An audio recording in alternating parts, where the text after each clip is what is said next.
Hello, elementary school students across America and on United States military bases around the world.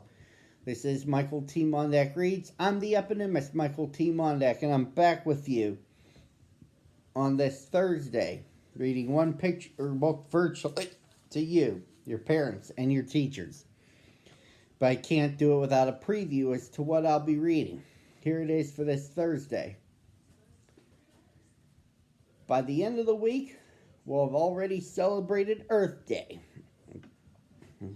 And I want to ask you, what would you do to save our Earth from terrible pollution?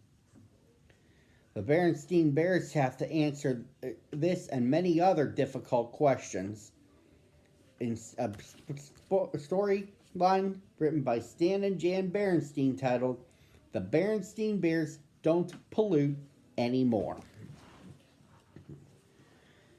When Bear Country's cubs learn pollution's effect, they help grown-ups learn to clean up their act. Here we go. "Well, looky here," said Papa Bear as he opened up the evening news. "Your friend Professor Actual Factual got his picture in the paper." "Oh," said Brother and Sister Bear, coming to see. "There's a big story too," said Papa, "and a headline." "My goodness," said Mama Bear. "What's it about?" "Leading scientist claims Bear Country is in serious trouble," he said, reading the headline. "What sort of trouble?" asked Sister. Papa, who was reading the story to himself, didn't answer. "What sort of trouble?" said Mama, repeating Sister's question. "Oh, you know how professors are," he said. "Actual Factual is making a big fuss about pollution." "Well, I know how Professor Actual Factual is," said Mama, "and I think he's quite sensible." "So do I," said Sister. "Me too," agreed Brother. "Oh, he's a great guy, all right," said Papa. "He's dug up some terrific dinosaur bones, and he runs a great museum. But I happen to think he's gone a little overboard on this pollution thing. I'm as much against pollution as the next fellow," he continued. "I just don't think a couple of candy wrappers and drinking cups along the side of the road are the end of the world."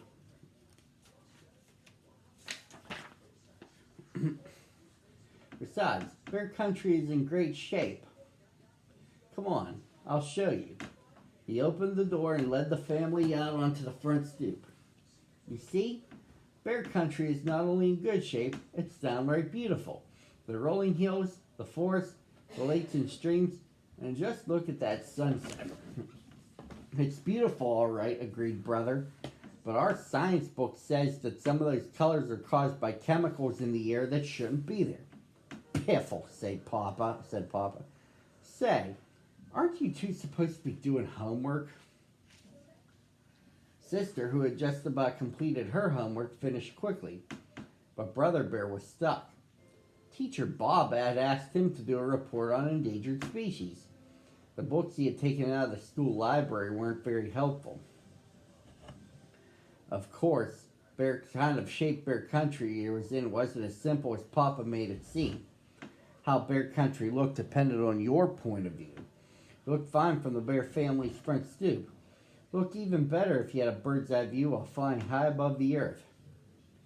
But if you had a squirrel's eye view and were finding fewer acorns because too many trees were being cut down, Bear Country didn't look so fine. If you had a duck's eye view, you might think the professor was right about pollution. And if you had a fish's eye view, you might think things were downright awful. The next day, Brother decided to visit the museum to ask Professor Actual Factual for help with his endangered species report. Sister Bear went with him. Professor Actual Factual was usually cheerful and friendly and bubbling over with ideas and projects when the cubs visited, but this time he looked worried and glum. He cheered up a bit when he saw them, but when Brother told him the purpose of the visit, to get help on a report about endangered species, he said something very surprising. "I'll tell you the endangered species to do your report on. Us." We don't understand, they said. It's very simple, explained the professor. We bears and all other creatures need certain things to survive. Clean air to breathe, pure water to drink, and good soil to grow food in. If we don't do something about pollution, we're all going to become endangered species. Come, he said. You'll soon understand soon enough. He led them out to where the actual factual mobile was parked. There was a special van with all kinds of scientific gear in it.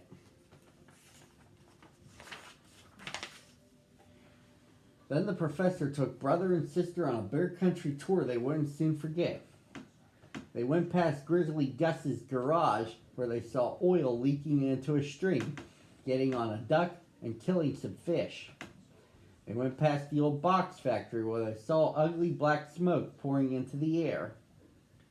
They scuba dived into Great Bear Lake where they saw everything from soda cans to rusty old bed springs and worse. They saw a fish tangled in a plastic soda can holder. They cut it loose, but they couldn't rescue all the fish from the plastic holders carelessly thrown away. They drove through the forest and saw that a great many trees had been cut down and that not many new trees had been planted to replace them. You might speak to your dad about that, said the professor. He and his fellow woods bears could help with that problem. I think I see what you mean about becoming an endangered species, said brother when they got back to the museum. Yes, agreed sister, but what are we going to do about it? Did that evening news story do much good, asked brother. Not much, said the professor. The idea that bear country is in serious trouble because of pollution seems to be hard to get across. To grown-ups, maybe, said sister, but we understand, and all our cub friends will too, because we're the ones who will have to live on a messed up, polluted earth when we grow up. Excuse me. Professor, said brother, how does this sound? You come to our school and explain all about pollution to the cubs of bear country. Maybe we can do something about it. Actual Factual was impressed. I'll give Teacher Bob a call right away and arrange it, he said. And that's what happened. The cubs were all eyes and ears as Actual Factual told them about the trouble bear country was getting into.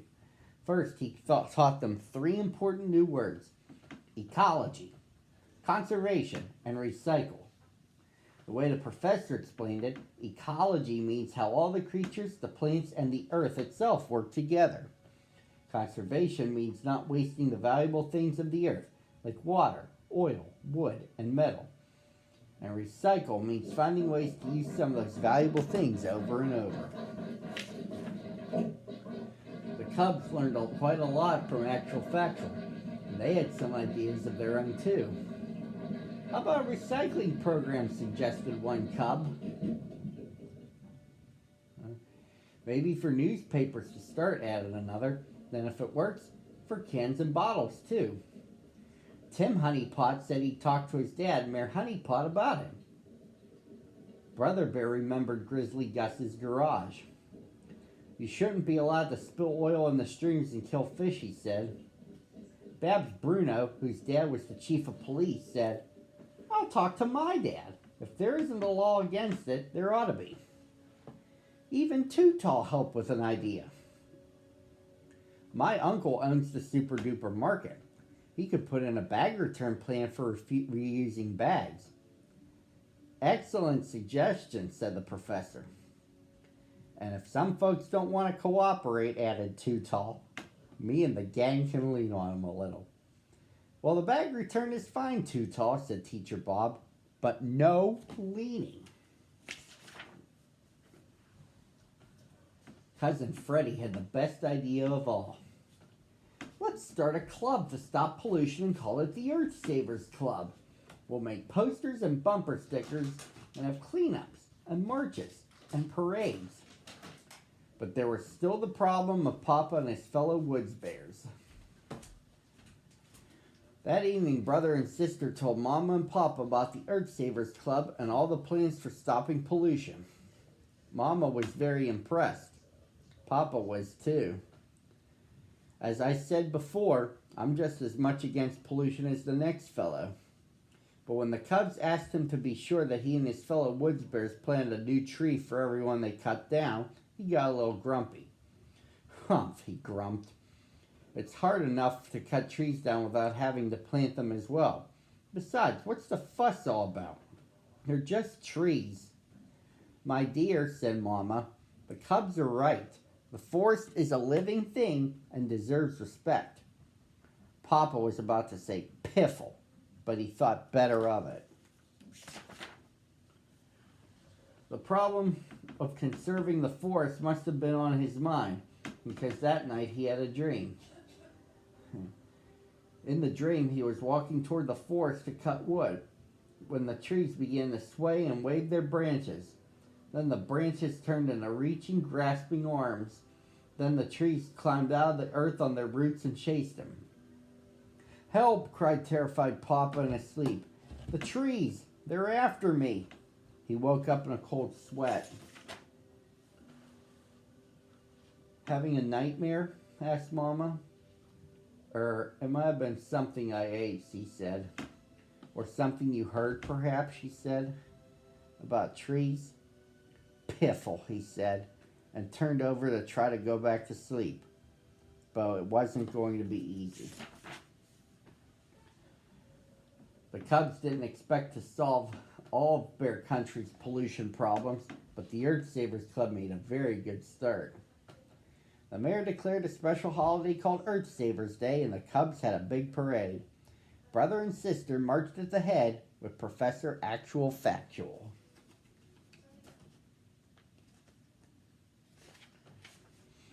There were many grown-ups in the parade too, including a Papa Bear, who carried a sign that did not say piffle. And that, boys and girls, concludes the story. I'll be back with you Friday, same time, same channel.